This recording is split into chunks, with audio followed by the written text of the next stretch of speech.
Kaisar Naga yang tak terkalahkan. Bab 139, Bai Siasuang. Luli dan yang lainnya duduk sebentar di paviliun yang berdekatan dengan dermaga. Banyak pemilik pulau datang bersama putra dan putri mereka. Ketika para wanita tiba di sana, mereka semua menatap Su Yaoyang dengan tatapan penuh semangat seolah-olah mereka akan melahapnya. Setelah waktu yang dibutuhkan untuk membakar 2 batang dupa, perwakilan dari 7 atau 8 pasukan tiba satu demi satu. Su Yaoyang secara pribadi memimpin orang-orang ini ke kota dewa dengan kereta kuda. Kota Gatdaun tidak jauh dari sana. Mereka tiba setelah kurang dari 1 jam. Akhirnya, mereka berhenti di depan sebuah halaman yang megah.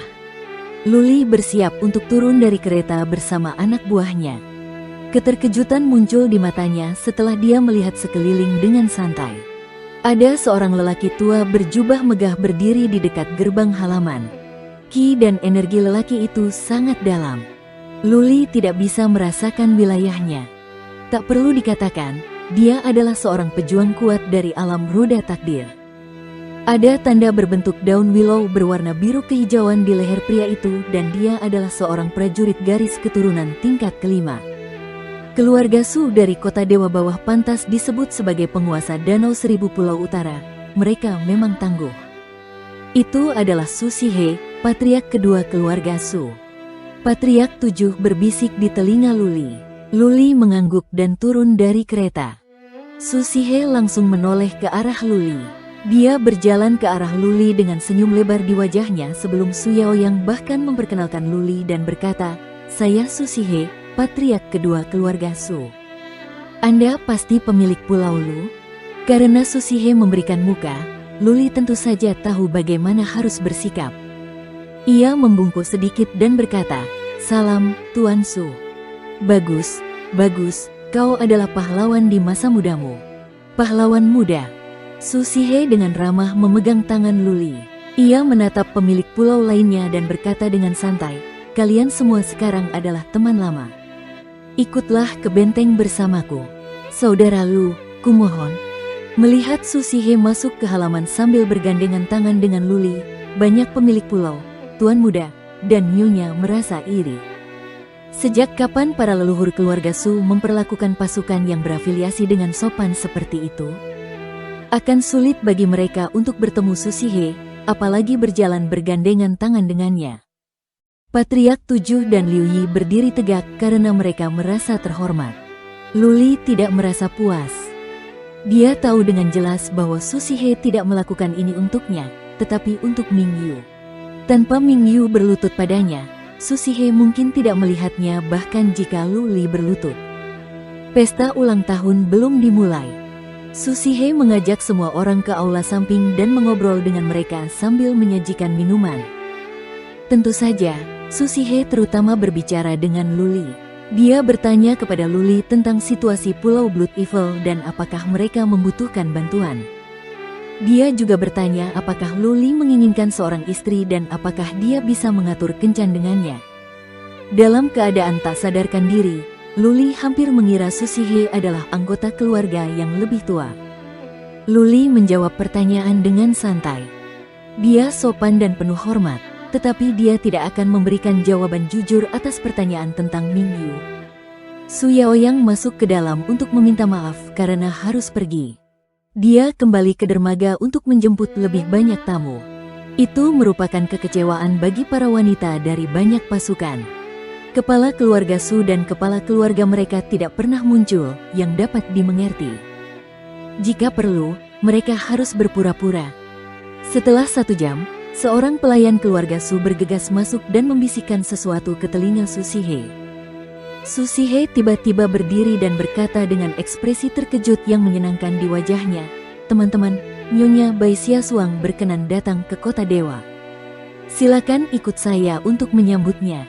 Oh, semua pemilik pulau berdiri. Kali ini, mata tuan muda yang berbinar karena kebahagiaan. Luli berdiri bersama mereka. Dia bertanya kepada Patriark 7 dengan rasa ingin tahu, "Bai Siasuang adalah nona muda dari keluarga Bai?" "Bai Siasuang, Bai Qiu." Patriark 7 menjelaskan dengan suara pelan, Mereka berdua adalah nona muda paling terkenal dari keluarga Bai. Mereka adalah mutiara paling cemerlang di Danau Pulau Seribu. Kedua nona muda itu adalah saudara kembar. Yang terpenting adalah mereka berdua telah membangkitkan garis keturunan tingkat ketujuh. Orang tua dari penjara surga lebih menyukai mereka berdua di generasi muda. Mereka berada di sisi orang tua dari penjara surga sepanjang tahun. Status mereka bahkan lebih tinggi daripada banyak patriark keluarga Bai. Garis keturunan tingkat ketujuh. Mata Luli berbinar karena terkejut. Seberapa kuatkah skill garis keturunan dari garis keturunan tingkat ketujuh saat dilepaskan? Mungkinkah sekuat ular hitam milik nenek ular hantu yang dapat dengan mudah membunuh ribuan orang dengan satu gerakan? Orang-orang berjalan ke arah luar. Luli mengikuti mereka setelah Patriark 7 mendesaknya. Dia menemukan banyak patriark keluarga Su juga berdiri di dekat gerbang untuk menyambut Bai Xiaoshuang, termasuk patriark utama keluarga Su, Su Tianwen. Su Tianwen tidak berbasa-basi dengan yang lain. Dia hanya mengangguk dan kemudian bergegas memimpin semua orang keluar. Mereka langsung menuju formasi teleportasi di alun-alun. Luli mengikuti semua orang. Dari kejauhan, ia melihat sekelompok pria mengelilingi seorang wanita muda bergaun putih. Saat ia mendekat, matanya berbinar. Sebagai salah satu mutiara paling cemerlang di Danau Seribu Pulau, ia sungguh luar biasa cantik. Penampilan dan sikapnya tidak lebih buruk daripada wanita muda bertanda bunga ungu yang dilihat Luli di Gunung Awan Dingin. Gadis itu tampak lebih muda dari Su Fangfei. Dia mungkin seusia dengan Luli. Meskipun dia belum sepenuhnya berkembang, dia sama menariknya seperti bunga mawar yang sedang mekar. Wajahnya cantik bagaikan batu giok. Kulitnya putih bersih, dan matanya bersinar seperti bintang. Yang paling membuat Luli terkesan adalah hidungnya, kecil dan indah. Ujung hidungnya sedikit terangkat, membuatnya tampak bersemangat dan jenaka. Dia benar-benar memiliki garis keturunan tingkat ketujuh. Luli diam-diam mengangguk setelah melihat tanda berbentuk setengah bulan ungu di leher wanita muda itu. Ini adalah kedua kalinya dia melihat tanda garis keturunan tingkat ketujuh. Wanita yang ditemuinya di Gunung Awan Dingin juga memiliki tanda ungu. Tahap tengah alam kolam jiwa. Begitu kuat. Luli mencoba merasakannya dan mulutnya berkedut. Dia berhasil mencapai tahap tengah dan menuju tahap akhir alam kolam jiwa di usia yang begitu muda. Wanita dari keluarga super benar-benar luar biasa. Setelah dipikir-pikir lagi, Luli mengerti semuanya. Keluarga Bai adalah keluarga No. Satu di Danau Seribu Pulau dengan banyak sumber daya. Kakak beradik kembar Bai Xiaoshuang dan Bai Qiuyu telah mengonsumsi pelet sejak mereka masih kecil dan mungkin mereka tumbuh besar dengan memakan bahan-bahan berharga dari surga dan bumi. Kepala keluarga Su, Su Tianwen, berkumpul di sekelilingnya bersama sekelompok orang. Mereka menunjukkan rasa hormat yang besar. Pemilik pulau tingkat ketiga lainnya juga berjalan mendekat untuk mendekatinya. Luli adalah satu-satunya yang berdiri diam. Luli tidak pernah menyukai sanjungan.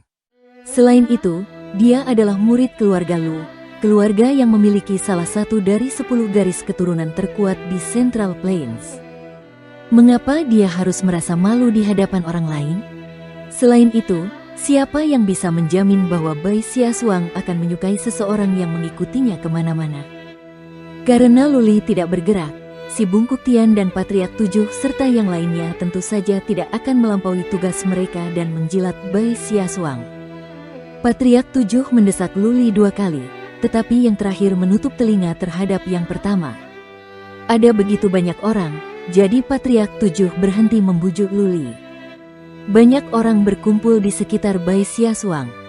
Dia tampak tidak terlalu bersemangat karena sudah terlalu sering melihat pemandangan seperti itu.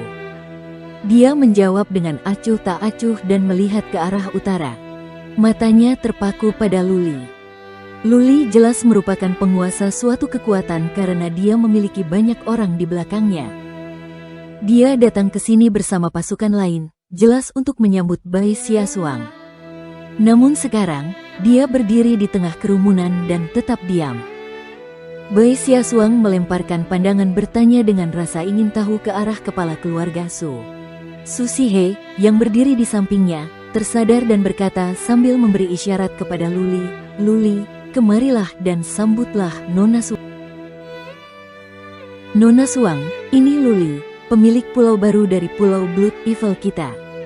Oh, untuk pertama kalinya, senyum muncul di wajah Bai Xia Suang. Dia menatap Luli dari atas ke bawah dengan rasa ingin tahu dan berkata sambil tersenyum, "Luli, aku pernah mendengar tentangmu." "Apa gelombang?" Sebelum Luli datang kepadanya untuk memberi hormat dan memberi hormat, Bai Xia Suang berbicara kepadanya terlebih dahulu. Itu adalah pertama kalinya dia tersenyum sejak dia mendapatkannya. Selain itu, dia menyatakan bahwa dia telah mendengar tentang Luli. Hal ini menyebabkan sensasi besar di antara orang banyak.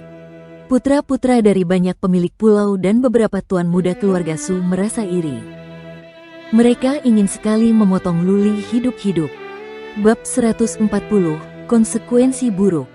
Luli merasa tertekan saat merasakan tatapan iri dari banyak tuan muda. Ia memaksakan senyum dan berjalan mendekat. Sambil menangkupkan kedua tangannya, ia berkata, "Salam, Nona Suang. Saya sangat beruntung Nona Suang telah mendengar tentang saya." "Haha." Bai Xia Suang tersenyum misterius. "Aku mendengar tentangmu karena kau masuk dalam daftar hitam seseorang."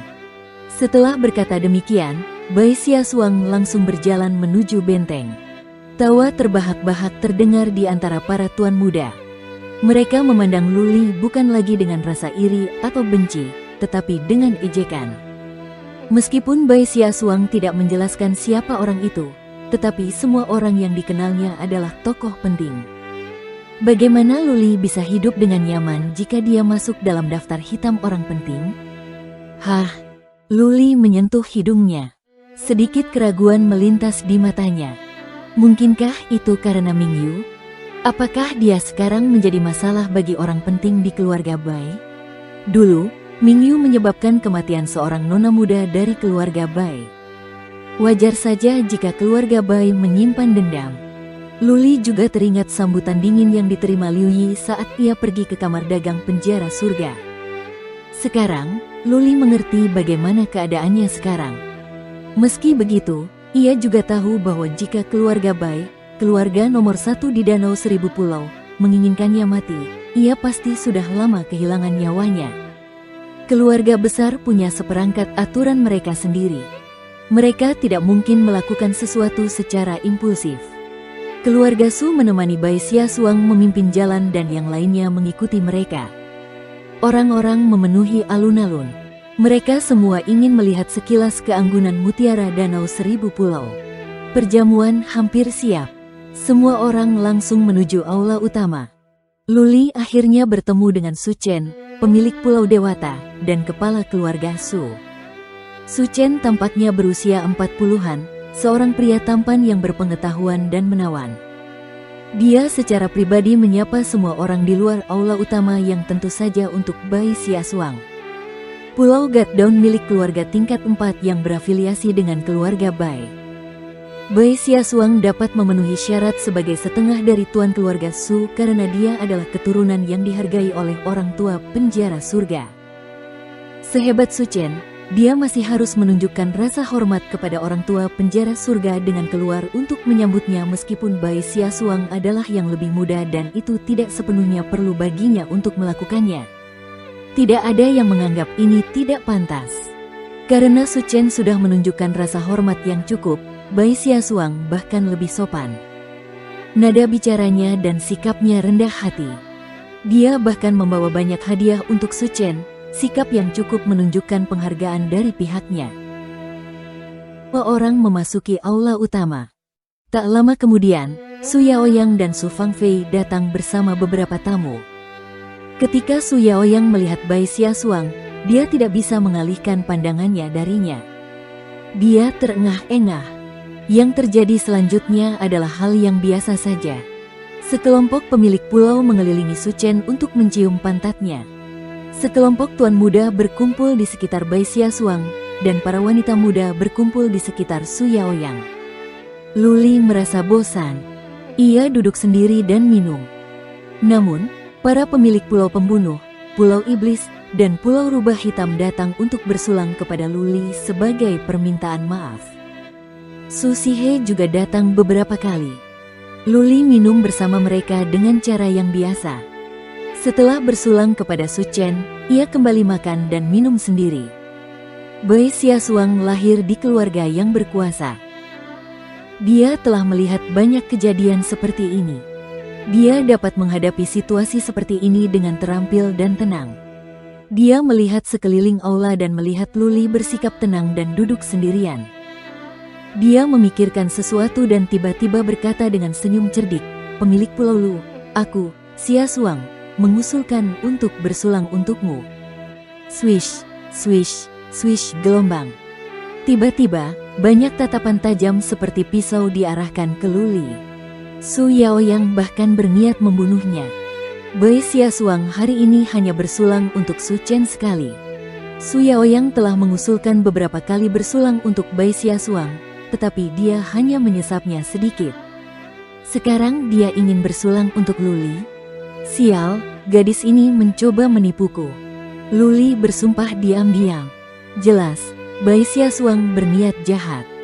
Dia bisa saja pergi begitu saja setelah pesta selesai, tetapi Luli harus menghadapi serangan dengan cara terang-terangan dan terselubung. Bukankah tuan muda yang cemburu ini akan membuat masalah baginya setiap hari? Luli merasa marah. Sebuah ide muncul di benaknya. Ia mengambil keputusan dan berkata, "Bagaimana mungkin aku tidak berani menolak bersulang dari Lady Xuang? Namun, ada sebuah kebiasaan di kampung halamanku. Ketika orang-orang muda bersulang satu sama lain, mereka tidak akan minum sama sekali atau mereka akan minum 3 cangkir. Lady Xuang adalah wanita yang luar biasa dan mutiara dari Danau Seribu Pulau yang berkuasa. Kurasa 3 cangkir tidak akan menjadi masalah bagimu." Petik 2. Yang lain memutar bola mata mereka. Su Yaoyang sangat marah. Betapa tidak tahu terima kasihnya Luli. Siapa Bai Xiaosuang? Siapa yang berani memaksanya minum 3 cangkir? Para wanita dari keluarga besar sangat memperhatikan penampilan dan perilaku mereka di luar. Jika dia mabuk pada saat-saat seperti itu, keluarga Bai lah yang akan dipermalukan. Luli tidak mempedulikan tatapan orang-orang. Ia menatap Bai Xiaosuang. Ia mengangkat sudut mulutnya untuk menunjukkan provokasi. Karena Bai Xiaosuang mencoba menipunya, ia akan melakukan hal yang sama padanya. Itu adil. Seseorang dapat bersikap keras jika ia tidak mempunyai keinginan yang egois.